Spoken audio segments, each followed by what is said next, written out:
Hello, and welcome to Bronze Age Monsters, the show where we wade into the weirdest and wildest waters of the comic books of the 1970s.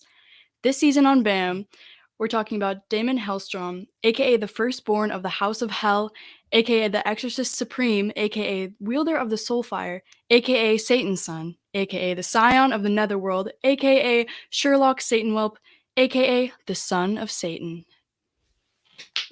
Nicely done. Thank you, Athena Howell. Thank you. Star turn. Thanks, sweetie. Hi, everybody. I am your host, Matt. I'm your other host, Jacob. Thanks for joining us this week, listeners, for our big finale. Obviously, we're here together in person, and we've had some tech issues so far, so we're just sharing one microphone. Please let us know through chats or whatever if that's a problem. Otherwise, I'm excited to talk about this season. I've had a blast going through the whole shebang, the whole kit and caboodle, and talking about everything. Oh, yeah, me too. No, this season has met every expectation I had. Son of Satan has been great, going through all of the devil movies with you, our listeners, our Discord friends. It's been a dream come true. Yeah. Definitely. We do have a little bit of unfinished business that we need to take care of right out of the gate. We had a drink contest that kind of fell apart because people were asking for some crazy stuff in their ingredients. And we decided to just do it all, taste them all at the end, the ones that qualified. And so we're doing that real quick here, choosing a winner, naming the official season 4 drink at the finale. That's right. And that's how it's going to go. So let's talk about the ones that we've already tasted before. So we had 2 submissions from Ben M. He's a friend of mine, and he's a great mixologist. And so we've already tasted 2 of these, but we're going to retaste them just to kind of refresh our memory. It's been months. And then we're going to try the one that was outstanding. 2 of the ones were from Jamie from Marvel by the Month, and they both had incredibly complex ingredients in them. There is a website that the Oregon Liquor Control Commission does where all the liquor stores have their inventory on a database online that's live. And I searched for some of those ingredients, and they weren't in there anywhere in the state of Oregon. So, Jamie, I'm sorry you couldn't be in the contest, but you chose some pretty pretentious drinks. Too fancy, Jamie. Yeah. So the first one from Ben was Satan's Fingers, which is a reference to the band The Mountain Goats, which I absolutely love. Me too. It's a London dry gin, sweet vermouth, and Chinar. So that's going to be this one here. Okay. So we are probably not going to drink the whole thing because they're whatever, but this is Satan's Fingers again. Satan's Fingers. Retasting for the palate. Okay. So it's got damn, that's good. Gin, which is one of my favorite flavors, and Chinar, which is a new thing that Ben introduced us to through the Romita alteration, which I think is based on spices, herbs, and artichoke hearts. Artichoke hearts, yes. Yeah, it does not make any sense that it's so good, but it is now one of my favorite aperitifs.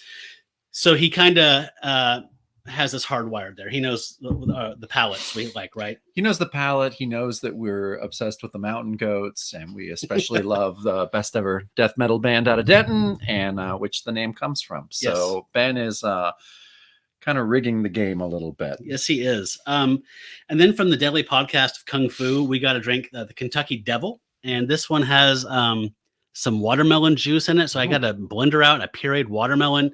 It has wild turkey, Grand Marnier, lemon juice, and some watermelon juice. And let's give it a try. Not something I normally would have picked out of a book.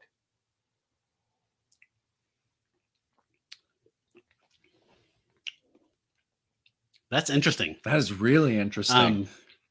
The lemon juice and the watermelon juice fight in my mouth, but it's a sexy fight. It is definitely a sexy fight. It's some kind of oil wrestling. Okay. I will say that's unique. But you know, we were saying interesting and unique, and that's normally what you say when you don't like a drink. But I like it, and it is very interesting and unique at the same time. It's it's a really nice summer drink because, like I was saying, oh god, yeah, that would be great. Normally, I would think that the Grand Marnier and the watermelon juice would be too sweet and cloying. It did call for simple syrup, which I was like, fuck that. I'm not putting simple syrup in something with watermelon juice and Grand Marnier. So I'm glad I skipped that because it really let the lemon come in and give this sour like jazz note on top of the nice sweetness, which I would normally find cloying. Yes. So it made it interesting to me. Okay, this is Ben's other entry, which was called The Devil's Word. This is London Dry Gin, lime juice, maraschino liqueur. He chose Luxardo. I think that's what I got also. And elderflower liqueur, which I love. Saint Germain.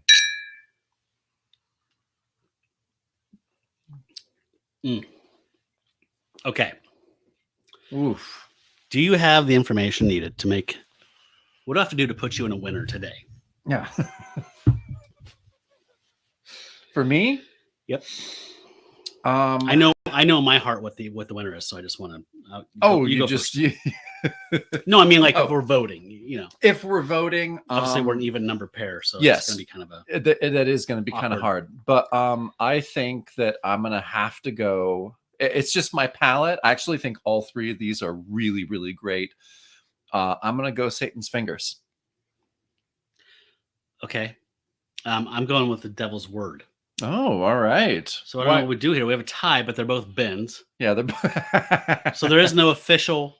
It's like consuls in Rome. Weren't there two people that were co-consul in Rome for a term? But not unlike Damon Hellstrom, who has two consuls within him, this actually works out really well. So Ben is kind of he's our son of Satan drink master. Yes, he is. Conflicted, yet very satisfying. Yep.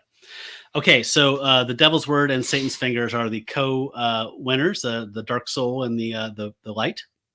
And so Ben, you won something from the Threadless shop. Tell me what you want, and I'll send it to you. All right, so I'm glad we got that settled. Yes. Okay. So we also told our friends, the Star Gods, if anyone wanted to hop in or anything and just say, hey, they're welcome to. And I see we have someone in the waiting room, so I'm going to let that person in. Sounds good. If I can figure out how to do it. It's been a day. MJ, hey. Hello. Hi. I'm hoping my mic works because I haven't used this headset in about 4 years. You sound brilliant. Yes. I don't have a cocktail, but I do have some Yamazaki. So There you go. Oh, nice. Yeah, that's perfect. Yeah. So you're in Bristol, I believe? Brighton. Brighton. So what time is it there? It is about 2:15 in the morning, roughly. Thank you so much for making the effort Wow. to pop on and say hi. Yeah, I've got work at 7, so I'm not sure how good an idea this is. But... Well, that's why I wanted to pull you in. I knew that I saw it was you, and I knew that you were in the UK, so I wanted to give you a chance to come on and say hi and probably go to bed. Yeah. So, yeah. And I'll stay up for at least. If you happen to be one of the lucky people who wins a prize, I was hemming and hawing about sending things overseas this time, but that was last season. It was posters, and that cost a lot. I've sent some stuff to the UK, a T-shirt from a Threadless shop, and it's not expensive, so I'm not bulking anymore. I don't give a shit. So I'll send anything anywhere. So if you win, Lovely. You are a true winner. So I don't want you to spoil any of your answers, that in case you do get your ballot pulled here for one of the categories. But can you just give me your general thoughts on the Son of Satan run this season? Yeah. Well, do you mean the comic or do you mean the podcast? I suppose I was asking about the comic, but if you want to compliment me or anybody else, that's fine. Yep. Yeah, I thought your guest co-hosts, the significant others, were fantastic. Oh, good. You two, you're all right. Yeah, we're fine. You know. No, they were impressive. I thought so as well. I'm glad you liked it. No, I've enjoyed all the episodes. I mean, I wouldn't still be listening or a Patreon supporter if I wasn't enjoying. Well, we can't thank you enough for that. That's all right. Yeah, in terms of the comic, I think it. So I should point out, I've got the that version omnibus. Yep. But when you announced this season, I bought that about a month before you started doing Son of Satan. So I read the whole thing in one go. Oh. And then haven't revisited it. So it's just, I've been deliberately just relying on what's in my head and your episodes. So nice. So the best I can, my own opinion of Son of Satan, I suppose, is it's almost more interesting for what it isn't, which is it's got unrealized potential. Absolutely. It's like when you see a B movie which has a great concept and it never quite sticks the landing. Yeah. And part of that is because it's I mean, obviously it's changing writing staff a bit, but it's that no one can decide, is it a guy with split personality? Is it a guy with warring one soul, but he's warring within himself between right and wrong? Is he an occult professor who's an academic? Is he a superhero? Physically going to hell? It just keeps zip zapping all over the place. But within that, you get that nice, like I say, unrealized potential of, oh, it didn't quite go this way, but I was enjoying it. Now it's gone that way, and I'm not sure about this, but that's okay because in 3 issues' time, it's going to go another direction. Yep. Right. So that's kind of my overall view. I think in a way, Damon is the least interesting character in some respects. He's just a rude oaf for quite a lot of it. Yeah. But then, as I'm saying, there's times where he's fascinating because he is sometimes a cruel, cold academic, which you don't normally get in a 70s superhero comic. That's true. Exactly. I think that's what drew me to him. Especially, this is my second read through in like probably 15 years. I didn't really remember much about it the first time through, but talking about it with Jacob and kind of looking at it more kind of academically and critically, I was just taken more by just the fact that they took this chance with these guys. And again, this is what we love so much about the 70s is that they just, sometimes they didn't know what they were doing and they were making it up as they were going along. So like you were saying, he was kind of schizophrenic because depending on who was writing him or whatever, or what editorial wanted to do, the book had a completely different bent, tone, approach. And it is frustrating at times, but I mean, I felt like this in the same way that, Jack Russell, I love Jack Russell and I love Werewolf by Night, but reading those again for the umpteenth time is like, he's really a cipher. Like he has no personality. Yeah. So, I don't know why I love Jack Russell. He's nothing. He's a haircut. But I still love him. Well, I mean, Moon Knight's one of my favorite characters, but it's this, there's very few writers who do a good job with him. It's that idea that there's been so many different creative teams over the years who keep trying to change him that you end up with something that's greater than the sum of its parts. So I just realized people are commenting in the chat and I haven't addressed any of those. I will get to those. I'm so sorry. So Moon Knight's one of your favorite characters. I wanted to ask you, we've never had an opportunity to talk before. I don't think. No, I don't believe so. So what else tickles your fancy as a character? My brain's jumping to what tattoos have I got, because I've got a lot of comic tattoos. In sort of the superhero world, Doctor Doom is my absolute favorite. Probably again, he's that idea of he's a bit of everything. He's can be a sorcerer, can be a scientist, can be a dictator, can be a good guy, can be a bad guy. You've just got lots of storyline potential with Doctor Doom. I don't know. Favorites. I mean, I like lots of sort of. They're not comic characters to discuss, but people like Too Much Coffee Man. Oh yeah, wow! Or the Tick, like sort of 90s indie comics. I tend to have a big place in my heart for, partly for nostalgia, but partly a lot of them hold up well. I think for any sort of fringe art, the stuff that's on the indies, it's still going to be dated and there's still going to be problems with it, but there's lots of timeless qualities because it's reflecting a culture of that moment from the outskirts. And I think it's true of punk or film or all kinds of stuff.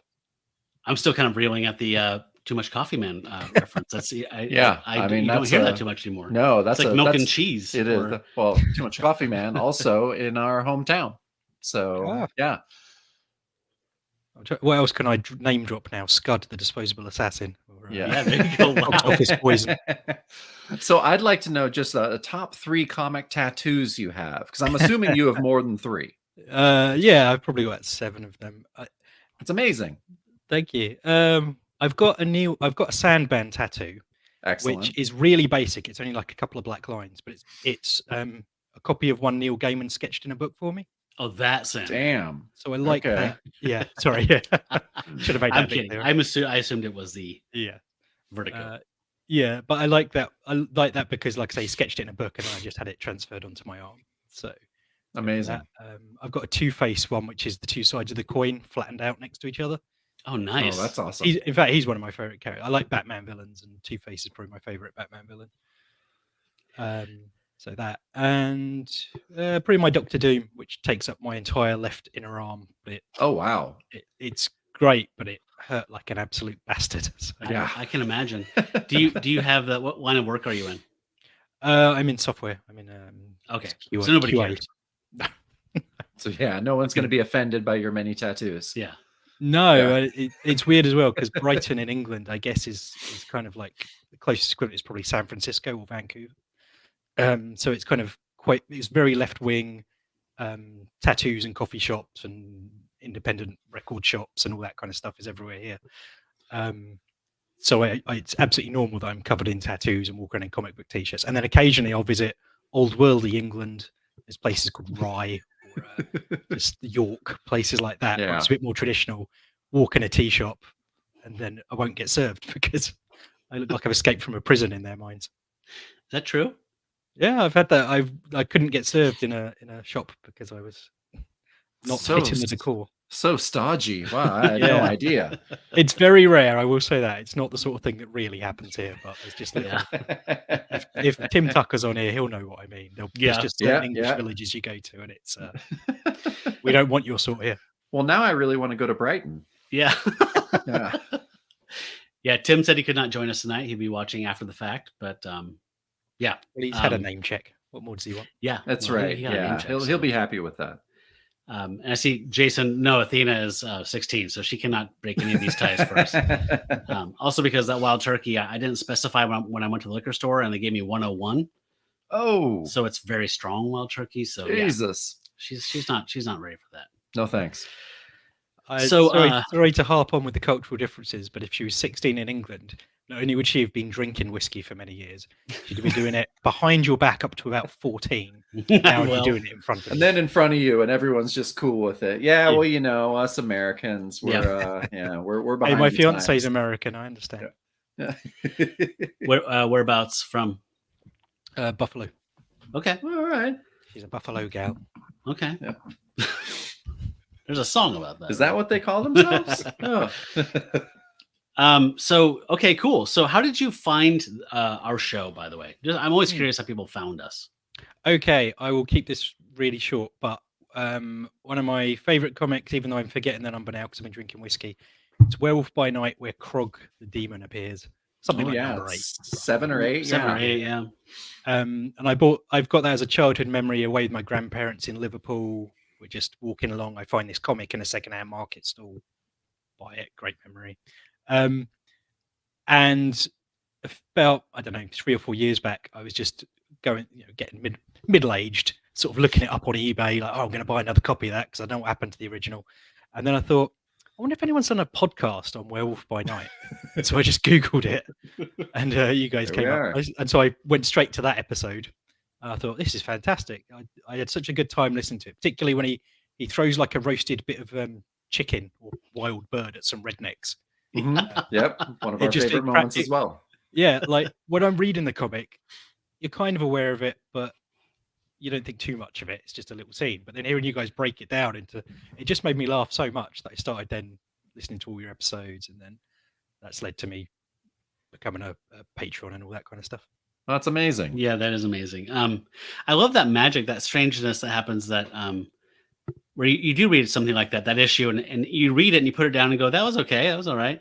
And then when you sit down and talk it's just much like dreams, where Mhm. when you explain a dream to someone, the absurdities just start poking out, and you realize Mhm. this is the weirdest fucking thing I've ever read. Whereas it slips by when it's just kind of in your head and Yeah. kept internal. But that's cool. You know, a few people that we know have done the same thing, to where they've asked that question, either revisited Werewolf by Night, most famously Michael Giacchino, to where it's just like, oh, I wonder if anyone gives a shit about this character. And yeah, there was a time when we first started that if you Googled Werewolf by Night, we were like the first thing that came up. So, because there wasn't all that much out there. I think Tim Tucker had the same kind of story. It's a good story. It is a good story. I love it. Well, MJ, I really appreciate your support, and I thank you for hopping on too. I was hoping that some of the Star Gods would choose to brave the YouTube waves, and so I appreciate you being here, and I appreciate your support. Yeah, it was Right. so awesome to see you. Yes, it's nice to have actually talked to you. My cat's Yeah. trying to eat the corner of my laptop. Anytime you want to put a cat on the camera, we're happy. We love it. We're cat people. We're cat people. So. Yeah. tempting her this way, but I don't think she's going to do it in time. Yeah, I get it. Yeah. All right. Well, it was a Exactly. pleasure to actually meet Yes. you and Yes. and talk, and hopefully we can do this again soon. Yeah. Are you hopefully in can for see- season 5? Yeah, oh, yeah, of course. Great. I'm not guaranteeing I'll be on any more live episodes just because of the time. Well, yeah. Time difference is a lot, so Yeah. we get it. We'll start at 6 a.m. next time. Yeah, What you need to do is come to Brighton.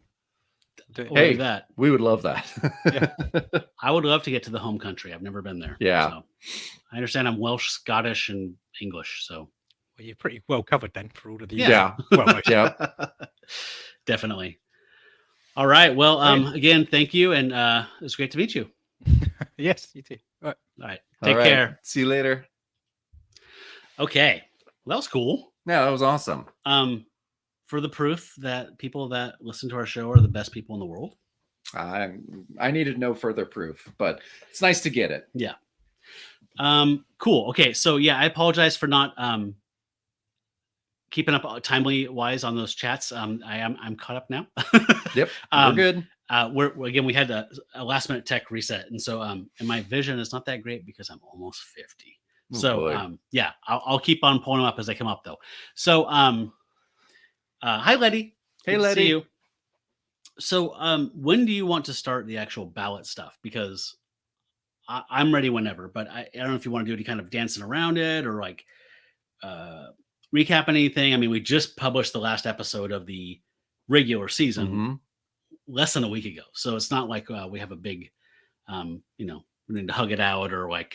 Not really. No, I mean, I'm most excited about the ballots. I want to know what your top threes are. I want to know what everyone else's top threes are. So yeah, I think we should just jump in. Okay. There is one thing that I could use though, if we could burn a little time. I could use a pair of 6-sided die. I only have this.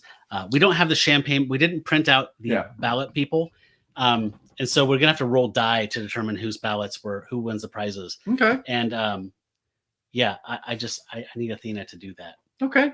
I'll holler at Athena. Okay, thank you. 2 6-sided die, please, sir. 6-sided dice. Okay, so yeah, MJ brought out that, which is this, and I was stoked. I have the Marvel Horror Essentials Volume 1 that had all the stuff, so I read it in black and white originally. But I was mentioning this on our Discord page, but I'm aware that season 5, a lot of the issues have never been reprinted or collected outside of the Marvel Horror Omnibus, which came out I think in summer of 2020 or like 2019 and went out of print, and now people are asking for stupid amounts of money for it. And so I don't know how people feel about this type of stuff, but me personally, these comics are older than I am, and if they're not in print and readily available to people, then I don't feel like super weird about like the scan stuff. So I understand people don't want to go to a scan site. They don't want to support piracy. They don't want to do whatever. I totally do the same thing. I don't read anything modern. I don't read anything that's available at a normal price, so within twice its cover value. But these are it's silly to ask people for $250 to read along some old living mummy stories. So as we do season 5, I'm going to be going into our Patreon page, and I'll post links to Google Drive, a PDF that I make from scans of the issues as they come up. So I don't want people to feel left out. I don't want people to miss out on a season of the show, especially some of the more obscure stuff. So I'll be putting those on Patreon as we go each issue and making them set to public. So you don't have to be a Patreon backer to get to them. You can just go to patreon.com/Bronze Age Monsters and access those links and find a PDF for the issue that we're going to be talking about. So that seems fair to me. Okay, so that being said, I hope I didn't offend anybody by the whole piracy thing. Believe me, I support artists just as much as the next guy. But when it's, again, a 50-year-old mummy comic and it's only available in a $300 omnibus from a secondhand person, I can't do it. And No. I don't think that you guys should have to do it. So No one should have to do that. So we'll be doing PDFs through season 5 of the show. And the next season of the show is something that we're planning is something that is readily available and is going to be kind of a zeitgeisty thing, apparently, much like the way Werewolf by Night was. It sounds like, from what I'm hearing, murmurings. So that will be happening in season 6. But season 5, we're going to support you guys, get you through so you can see It, the Living Colossus, Living Mummy, some of that stuff that's not as collected. Okay. I think I'm ready. Yeah, I'm definitely ready. So, what I need to do is pull up my spreadsheet, and I'm also trying to keep up on these chats here. I need a producer. It's not easy being the talent, No, it's not. air quotes, and the producer. Okay, here's the ballots. So, do you want to roll let's see, how do you want to do this? The first topic, how about that, is moments. Okay. So why don't you roll those die, and I will tell you who the corresponding person is that we're going to go through. Okay. I think I can work this out. All right. So roll 1 or 2? 2. 2. Okay. We're rolling 2. And this is perfect, actually. The rolling is good. All right. We got 4. 4. And that 4 is Glenn from Parrish, Florida. Hi, Glenn. I believe you're on the air. Glenn is here. on the air. So I don't know, Glenn. Honestly, we were tripping out about that. I sat down to do my ballot like 3 nights ago, and I had a couple hits of weed, and I was like sitting down with the omnibus. And I was like, this is going to be so great, and just spend some time with this title again.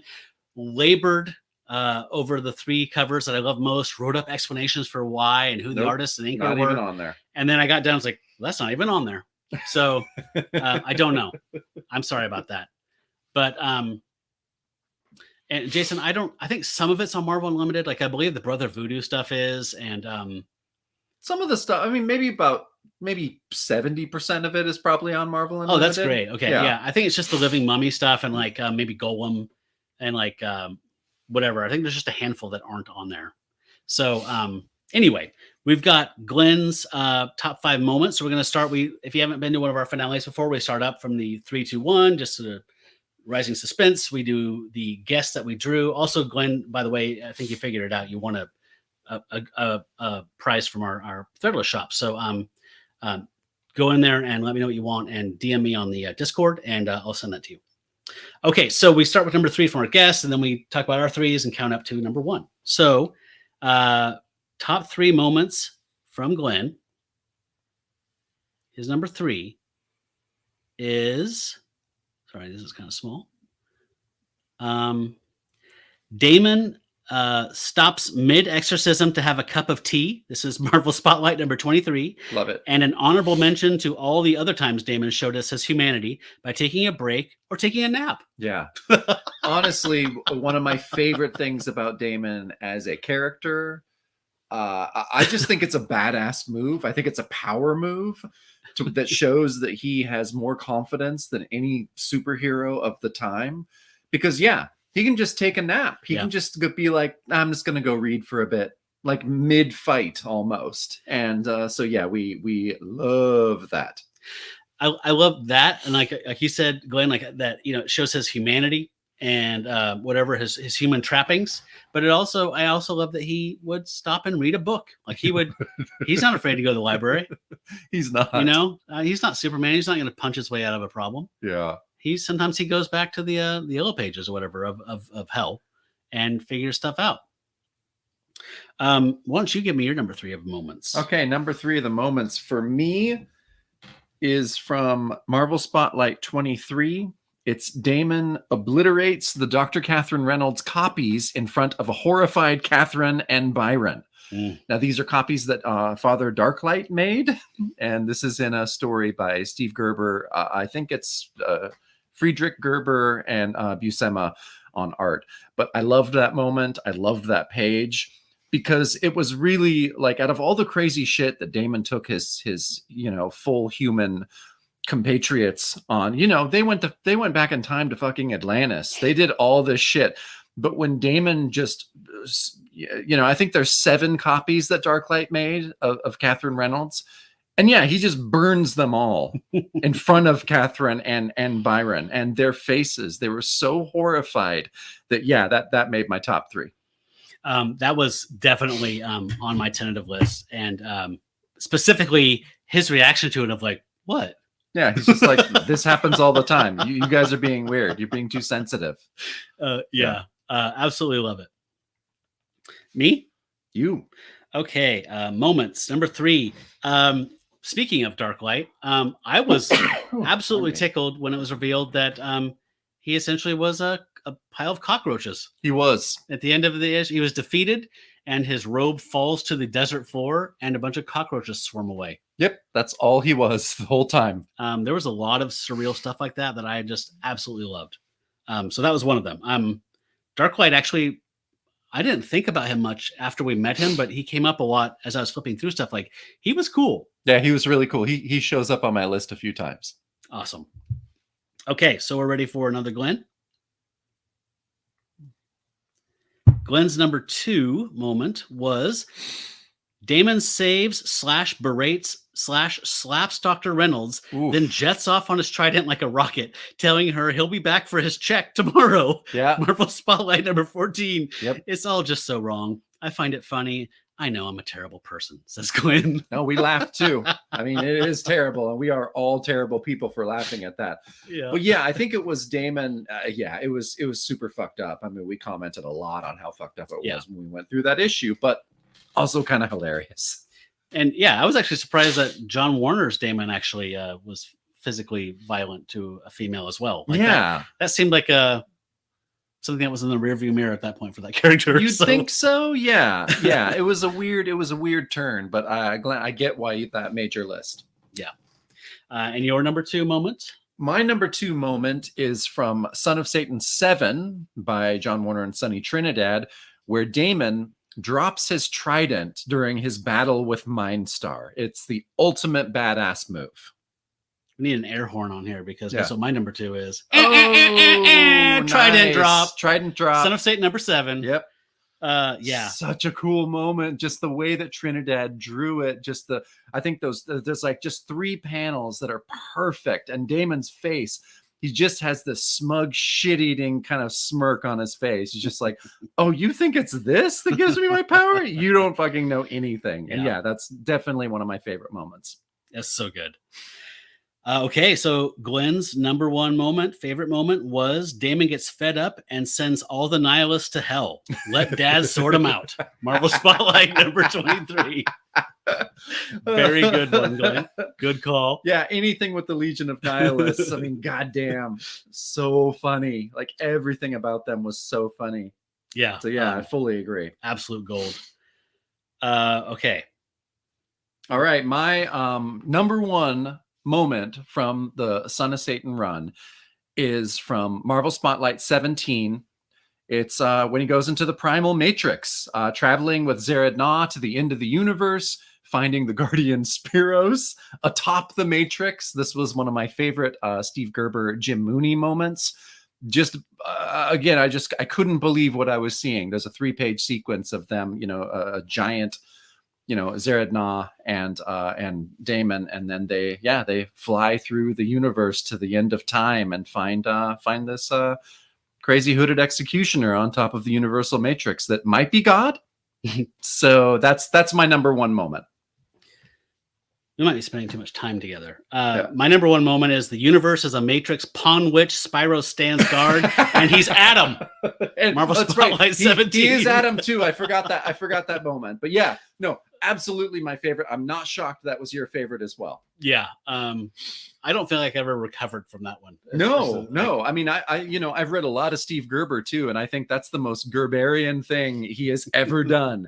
It's just it's a shiny, honed jewel of Gerberisms. So yeah, I love it. It's one of my favorite comic moments of all time, honestly. Yeah. That was easily probably my highlight of the season. Yeah. And that was that Mooney? Yeah, that's Mooney. I liked and appreciated Mooney before, but that little run there he had and that like 16, 17, 15, 16, 17, whatever that was. I think he had like Bob McLeod with him. I'm trying to remember the anchors he had. I know he did some himself. When he did the stuff himself, that was when I really understood the majesty of Mooney. I was very indifferent to Mooney. I thought he was very workmanlike. I thought his Spider-Man was just like, yep, that's what House Style looks like. That's what a comic book looks like. And then I saw his work in Son of Satan, and it reminded me like, oh no, Jim Mooney's not a young man. He's been around since the fucking golden age of comics. And looking back on some of the Jungle comics specifically that he did for Marvel or Atlas and Timely, really, Yeah, he's a great fucking artist. And I think he was really able to let loose in the 70s, specifically when he was inking his own work. So yeah, I'm a massive Jim Mooney fan now. Yeah. I echo the same thing. I'm just kind of creeped out that our top two moments were the same. I don't so- know why you should be creeped out by that. It is not really- shocking to me. Okay. Are you ready to move on to the next topic? I absolutely am. Okay. All right. So we are going to be talking about people's favorite villains. Favorite villains. Rolling the die, channeling the Dark Lord himself. You just rolled the exact same I just thing. rolled the exact same thing. A 2 and a 2. Okay. Probably shouldn't have been snide talking about the Dark Yeah. Lord. Oh boy, I'm really dropping everything. So no, Satan, we take you very seriously. We are not making fun of you at all. Okay, 7. Roll to 7. 7. Okay. So 7 is my poor eyes. Is our friend Tim Tucker, who is Awesome. not here right now, but he still wins a delicious prize. Tim is our friend that we met in the first season of Werewolf by Night, and he is a writer. He interviewed us for a magazine, a podcast industry magazine, which was really cool. We think we shared that interview with, maybe that was just with pack members and Star Gods, but the interview's out there if you want to find it. Search for, I think, Bronze Age Werewolf by Night. I don't remember what it was at that time, but we had a great interview with Tim, and he's super sweet. And his books are, sorry, I'm bearing the lead here. His werewolf novels that he writes are fucking awesome. Yeah. So please read them. They're so good, and support him. He's a great writer. And So it's funny. So 2 writers were really the first people that contacted us when we started Werewolf by Night. Mark Brett- Twain. Yeah, Mark Twain, Samuel Clemens, I think Sorry. he meant. And no, it was Brad Michael Elmore and Tim Tucker.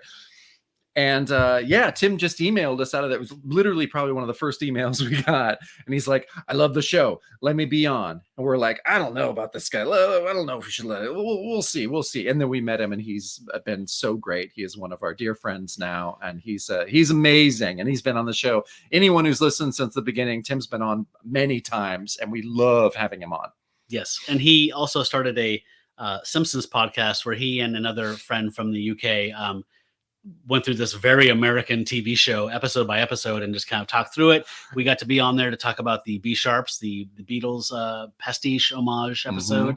And he also hosts a wonderful Beatles podcast called My Favorite Beatles Song, which we've both been on separately. Brad Elmore's been on there to talk about not Helter Skelter. I forget what Brad Rain?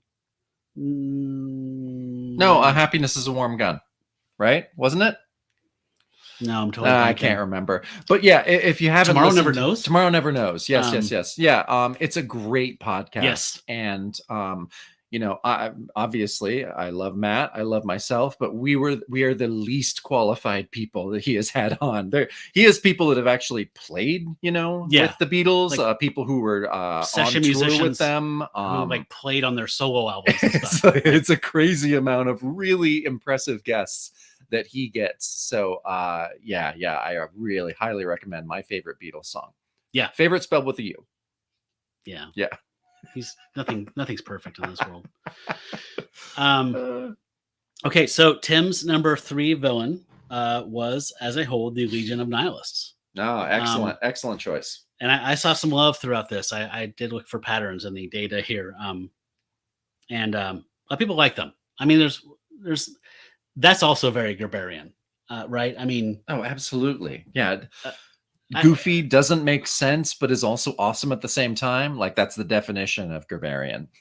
yeah. And I was thinking about it while I was making this ballot and thinking, like, I wonder what Gerber was responding to or whatever in this. Like, was there, this is like around the time like Watergate was ending. There's this kind of like post 60s malaise that he saw like in society, and he was just kind of commenting on that and kind of, I don't know, I just was curious. I wish I could have read an interview with him about that before he passed away. Yeah, like for 10 sure. years ago or so. But anyway, that's a great choice. What was yours? My number 3 of my top 3 villains was Madame Swabata. Was Spoda or Sabata? Swabata. Swabata, yeah. I loved that arc. I thought she was a really strange character. At first, I thought she was pretty slight, but she really did a number on Damon, like almost more than any other villain, weirdly enough. And so I think that how powerful she was and how great those 3 issues, like it's an arc, like it, yeah. So yeah, she's my number 3. Nice. My number 3 villain. So this is kind of a push here, but I went with Cathara. Oh, okay. So I believe she was the one that appeared in Spotlight 24. 24 or 25. And Yeah. possessed someone that Satana had met in her own like Curtis Magazine stories. And Damon came to help take care of that situation. And she also appeared, written by Conway, I believe, in Marvel 2-in-1. Was that Conway? No, he wrote the Team Up. I forgot who wrote the 2-in-1 with the Thing. But the character Jedediah Ravenstorm, or whatever his name was actually a guise that Cathara wore. Mhm. And so I just thought that I like that she was I wanted to represent the members of Satan's court, because they were a consistent like villain to him, and that they all were just trying to kill him to impress his dad, and they all failed miserably. But I really particularly like the way she was rendered in the 2-in-1, because when she's drawn out and she's seen for her true demonic self, she seems to be made of screaming souls. Like she collects them and wears them like a kaftan, or like a dashiki or something like that. Like she gets her power from people suffering, or I don't know. It made me very interested.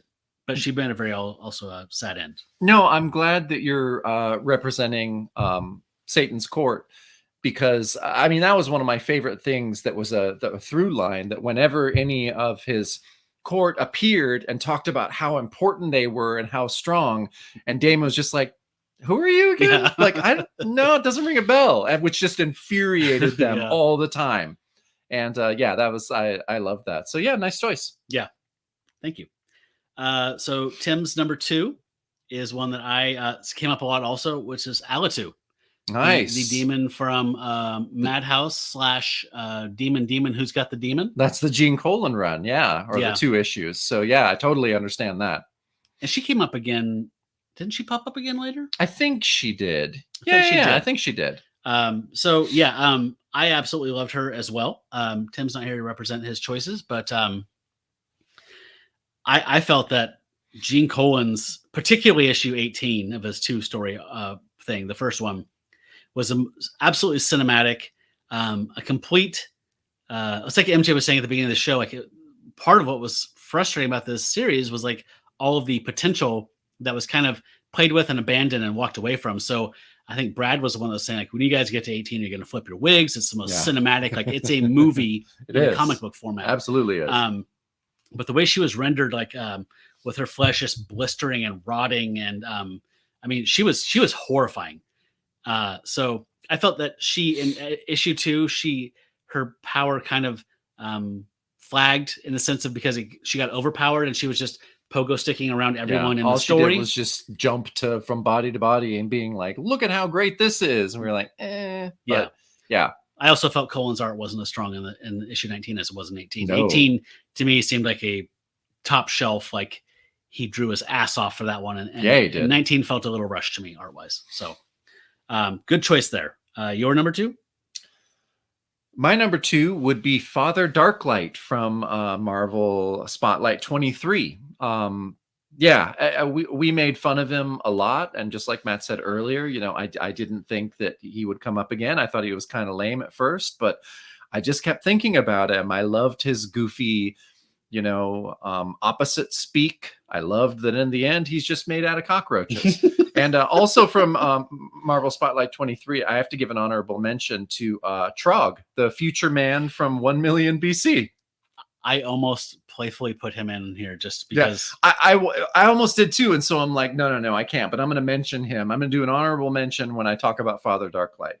Because, hilarious.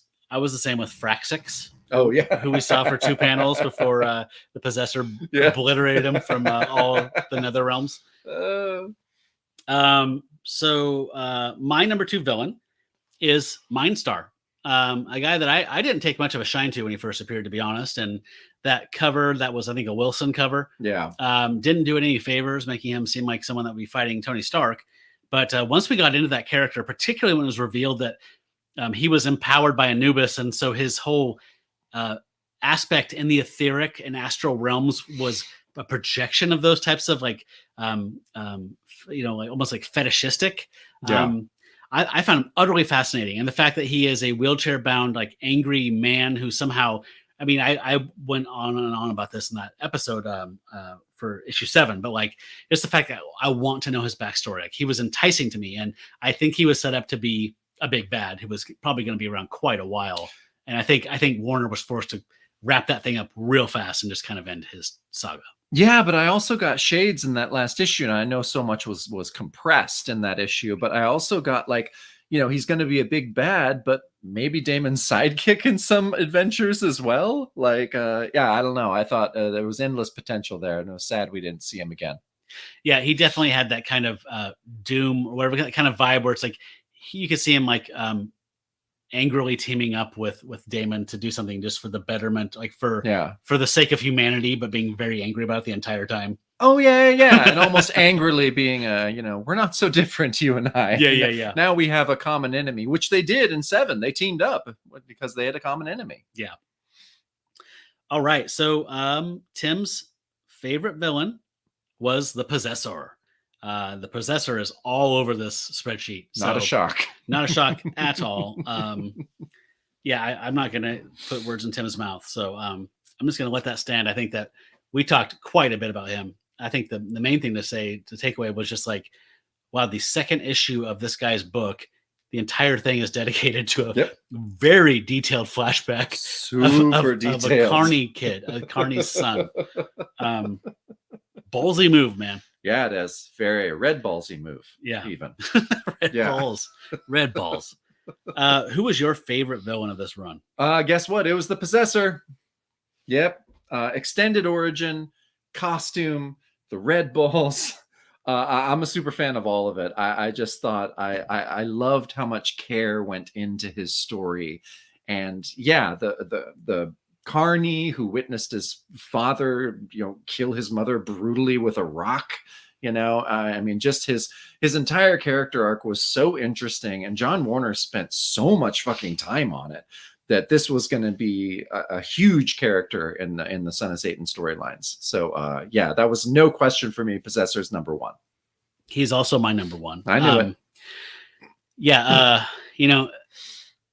beyond the freak show aspect, no pun intended, of like his face or his physical aspect, or his from the collar up, he's a freak show. From the collar down, he's a wrestling heavy.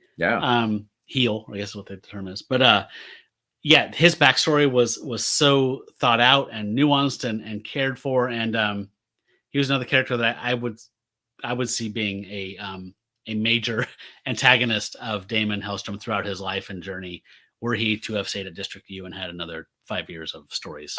I love it. I love when we're all together on something. Yeah.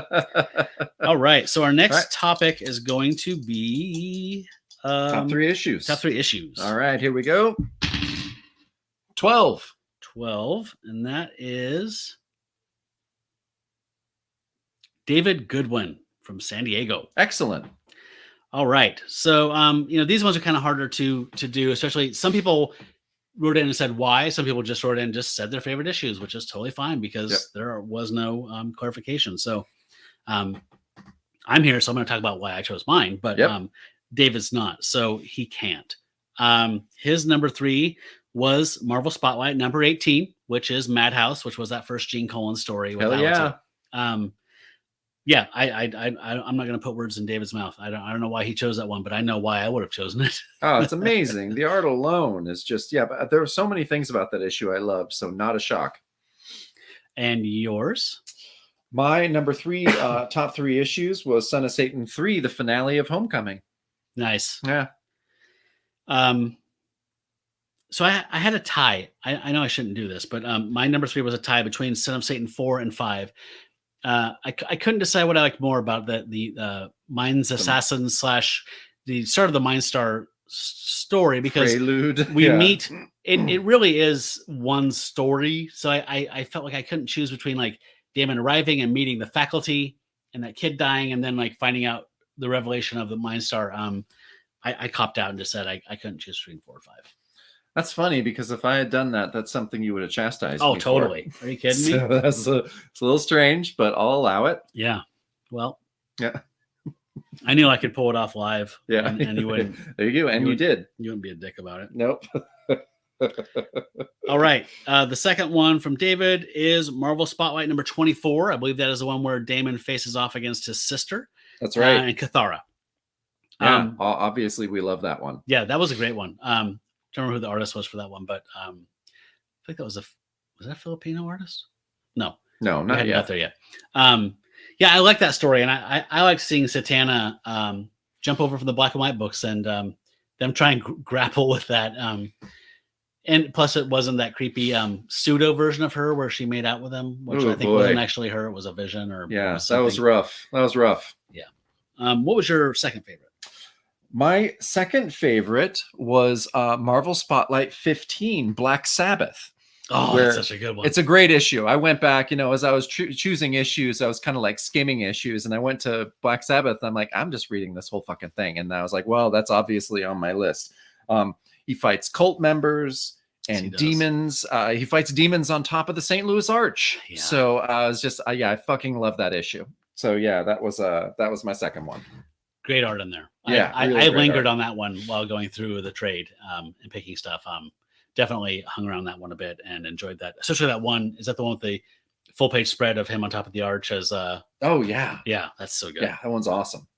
My number 2 was like many people's Marvel Spotlight number 18, Madhouse, featuring Alatu and Gene Colan. Yep.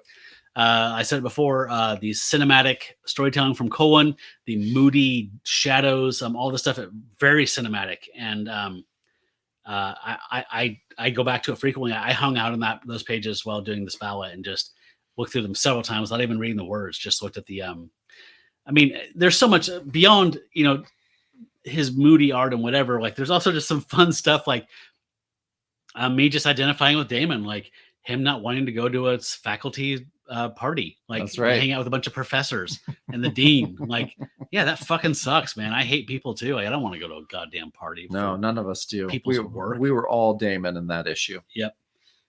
All right.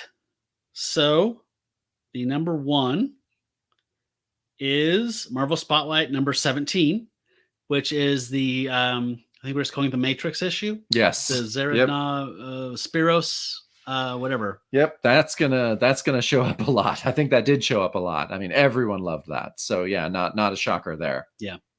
What was yours?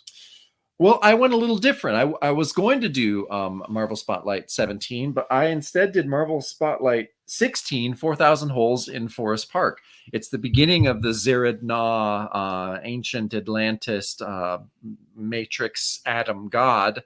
And I liked it because, yeah, it introduces the Legion of That's what I was Nihilus. going to say. We get Comates, the Sky Dragon.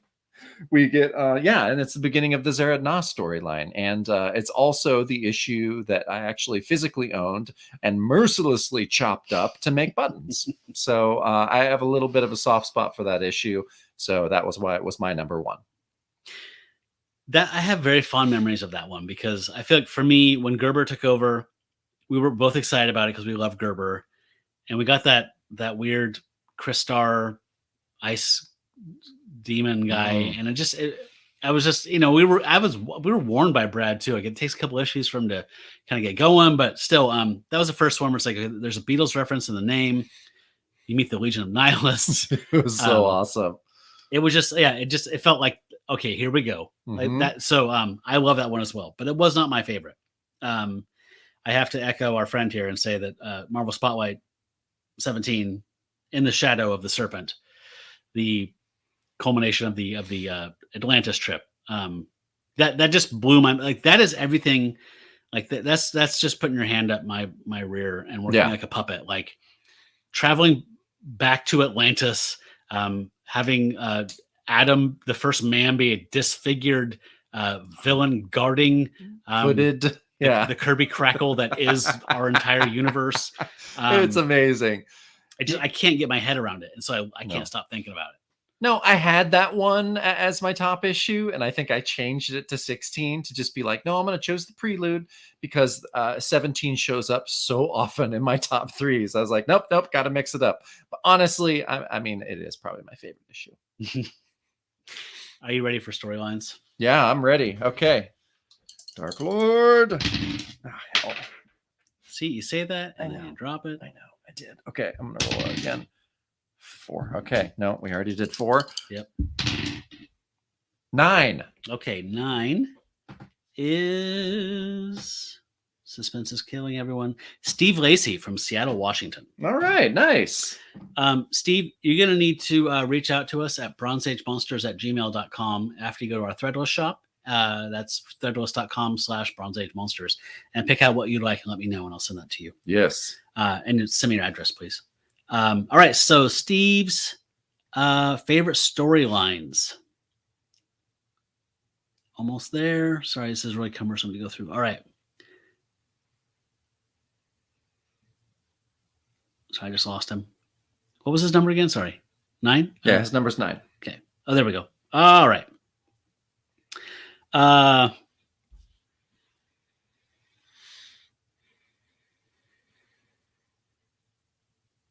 Sorry. This is so hard on this. I really got to get okay. Okay, so his number 3 is issues 18 and 19 of Marvel Spotlight, Madhouse, Demon, Who's Got the Demon, Okay. Gerber and Colin doing some nice gothic horror stuff, superhero duds aside, sort of in the same flavor as very early Doctor Strange sans horror host MC gig. Yeah, love it. Yeah. Absolutely. Yeah, that was a great storyline as well, and one that I can't say enough good stuff about. All right, so my number 3 on my top 3 storylines is the Madame Swabata epic. And I don't know, I liked it. I liked how weirdly superpowered she was. I like how distraught and discombobulated Damon was during that whole storyline. Even all of it basically just took place in his head, if I'm not wrong about that. But she seemed to fuck with him in a way that no one else did. And I think I respected her, and I got to give her props for that. So that's why she's my number 3. That's a good one. I love that she was just essentially an angry, like disgruntled fortune teller. She's a disgruntled fortune teller And who was also dead. Yeah, who was dead. So It's it's the ghost. essentially a ghost story. My number 3 was the one we wrapped with, which was Mindstar. I again felt that this one started off a little corn dog based on the cover, Mhm. and the more you discovered about the character, the more intriguing it got. And I just left me absolutely. wanting more. Just totally whet my appetite and left me hanging. So it probably rises in my estimation of it just because of the fact that Warner had to cut bait and run and wrap everything up. So just the tantalizing idea of what could have been Yep. probably raises it up in my evaluation of it. Absolutely. Yeah. So are we on to number 2 for him? We're on for number 2. Okay.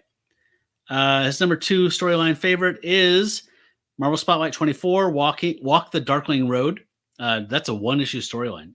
Satana with saves from McCloud, he says. I'm assuming that's on the inks there. So I thought that was a cool one and done. It was a cool one and done. There weren't a lot of those in No. this season. So I appreciate that as well. It's one that I wasn't super blown away with when we first read through it. I liked it, but on going back to it again with like the stakes being completely low, knowing it being a known quantity, Mhm. I held it in higher esteem. No, me too. That's a great pick. So for me, my second top 3 storyline is Homecoming. I had to go. The whole Possessor saga was something that I really loved. Yeah, we've already talked so much about it. Yeah. It's like that one and the Zarad Na storyline. Yeah, I think those are going to be the clear favorites as we're going through our top 3s. Yeah, I chose just as mean, it's not a saga per se or whatever, but as a recurring story theme, the Legion of Nihilists just showing up throughout Gerber's run. I guess I was flipping through the Sobata stuff, and like when they stab like the doorman or like the elevator operator or somebody in like his building to death, where it's like, damn, these guys are fucking serious. Yeah, And they kept escalating. they did keep escalating, and then they got their own like spooky house playset Yep. at some point. Yep. So And a I mean, disgraced banker's the abandoned manse. disgraced banker's abandoned house. Where did that detail come from? That came from nowhere, but it just is another shade cast on the Legion of Nihilists that makes them great. Yep. So I agree, fully agree. Yeah, they pleased me to no end. So Steve's favorite was Son of Satan 5 and 6, the Mindstar storyline. Oh yeah, yeah, Perfect 70s head, mystic, Wiccan magic. sure. Yeah, that's something I neglected to mention when I was casting all my love towards that. Just like, not only is it the Mindstar stuff and the etheric and astral stuff, but like just the fact that they brought a Wiccan in, and again, we could not stop gushing about how great this supporting cast was and how this was just loading this whole thing for so much storytelling. Oh yeah, And yeah, then we just walked away from it. Way to go, Marvel. yeah. Okay, well, I'm to my number one. Yep. All right, well, no shock. Zerad Na, Ancient Atlantis, bucking matrix of realities and universe. I mean, it was hard to not choose that as my favorite storyline. I also chose Atlantis. I'm not shocked. That's my favorite I'm storyline. not shocked at all. Again, I loved it as it happened, and I feel like just the more I go back to it and look at it, particularly the art and just the ideas were so. It was an embarrassment of riches It was. of content. Everything about it was amazing. So, So, I mean, we'll just go on and on and on about it because it is by far my highlight of the entire run. Yes, and I need to go back and reread Adventures into Fear, whatever. I mean, Zerad Na appeared almost a year before in Adventures into Fear, like approached Jennifer Kale, and there was some time, the nexus of all realities. I'm sure that was why she appeared. But Yeah. I need to read that because I love Zerad Na, and she did not live very long, No. sadly. No. Okay. We are on to top 3 character designs. 8.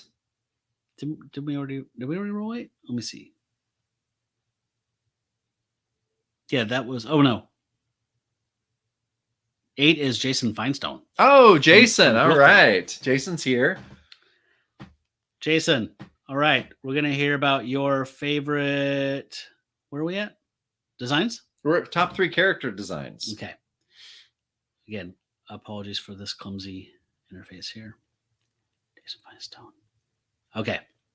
His third favorite was Zerad Na. Oh, hey, I get it. Speak of the devil woman, whatever, and she appears. Yeah, I had a hard time trying to pull away like my 12-year-old self and making these decisions. I know about exactly Zerad what Na. full page Like, spread you're she's- thinking of because it's every 12-year-old boy's dream come true. So yeah, no, I get it. Yep. Yeah. What about you? Where are you at? My number 3 was from Marvel Spotlight 18, Alatu. Oh, nice. Yeah, I love the character design. I loved how Tales from the Crypt, awesome. Gene Colan made her look. So yeah, loved it.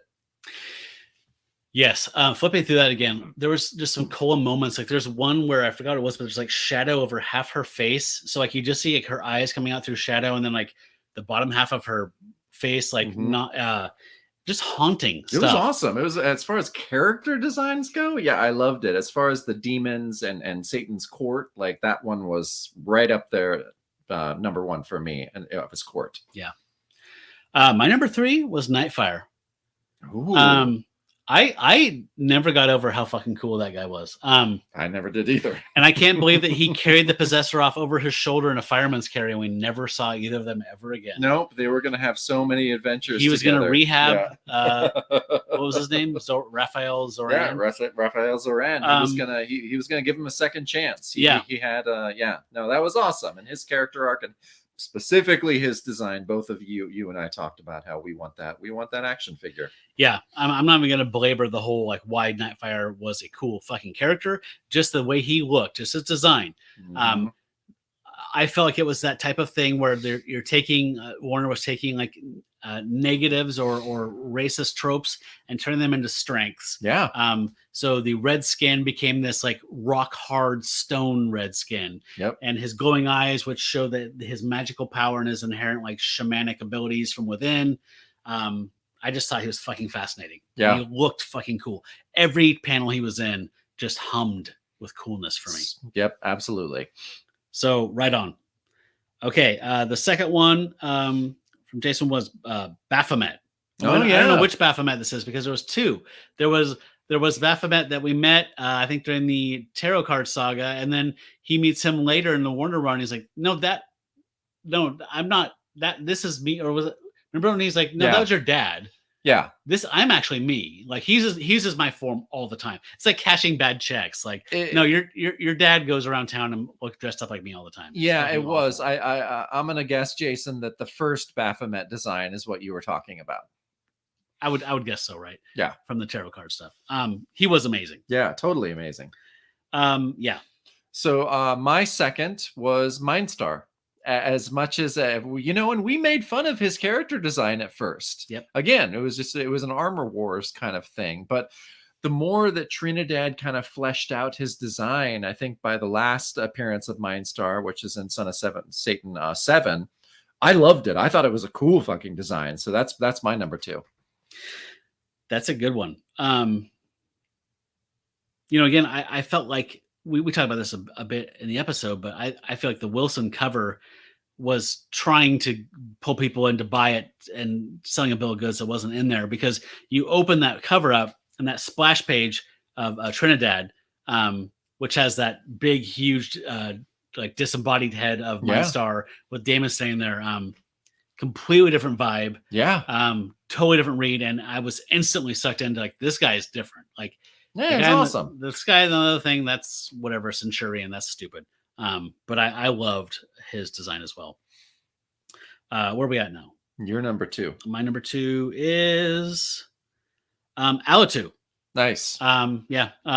Colin went nuts. He clearly, he said, all of the kind of pre-code horror, rotting flesh or blisters and warts and drool and there was at one point in there, I think I made a corrected, like I drew like, this is clearly what they wanted. And the code said, or, editorial said, you can't do this, but she was like pulling, what was the name of it? Melissa Manners was the blood was vehicle coming down her face. But she was pulling her scalp off, just showing like, I don't give a shit about this husk, and you do. So you're not going to let me, whatever. And there's just blood running down while she's pulling her scalp from her skull. And then the blood was colored flesh, I think, correct? And that was obviously a code correction. Yeah.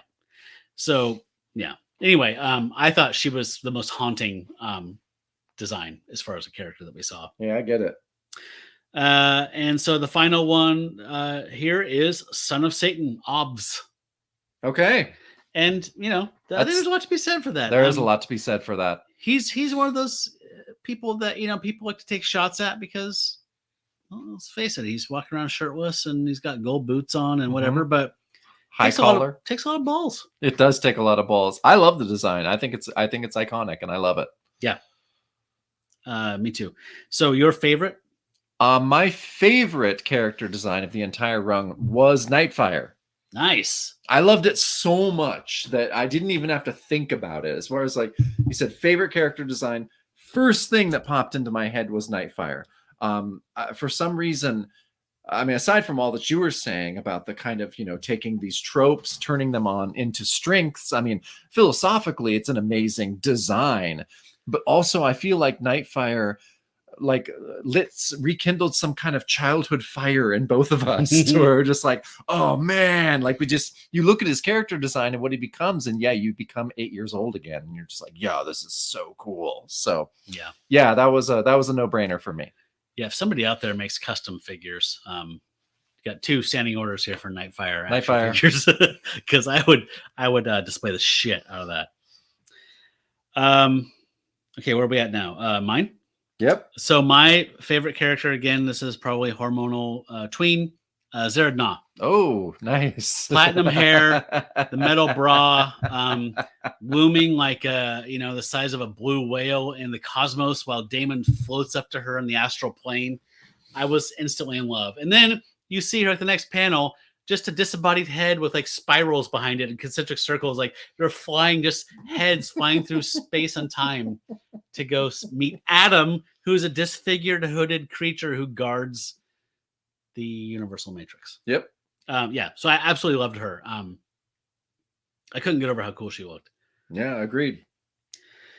All All right, we are to our final category, which is Yeah. favorite blacklight poster. All right. 6. 6 is Jason W. Hey, Jason's here. Jason, what's up? You just won yourself something from the shop. Okay, so his favorite blacklight poster, and a lot of people went all 3. I only asked for your favorite because we want to keep this one. I feel like this was like a head melting one. Like It was a head melting one for me. So yeah. No, you're right, Jason. I have a feeling that we're all going to choose the same one on this. Huh.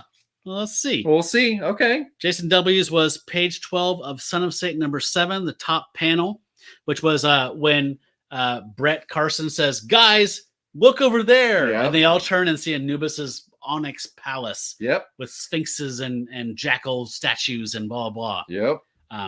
Great fucking choice. Yeah, great choice. And that's my honorable mention choice that I had to.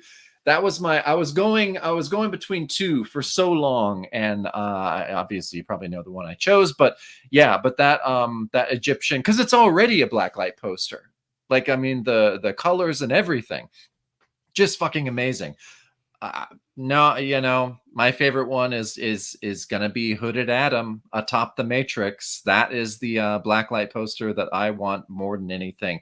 It's probably my favorite page of the whole run.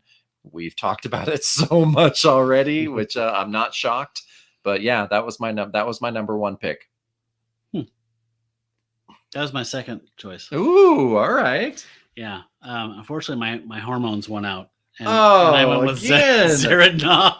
Zered Na with In just the cosmos. with the metal cone bra And that the is giant, yeah. mammary glands. Oh, I Yes. love it. I love it. Um, Wow, you were in a mood when you made these choices. I don't know. I think I'd make them anytime.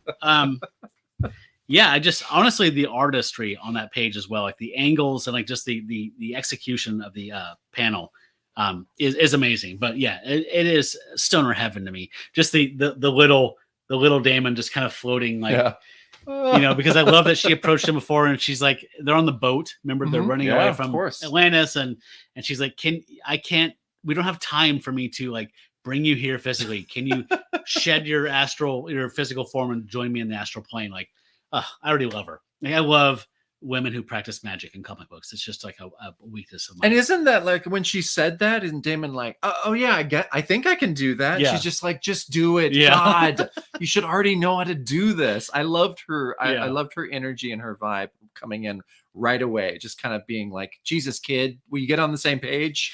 Yeah. I mean, just I feel like in the brief time we got to spend with her, I feel like she was essentially like the Doctor Strange of Atlantis. She Like, was. She was the Sorcerer Supreme who held shit down and kept things from crumbling as long as she possibly could. Yeah.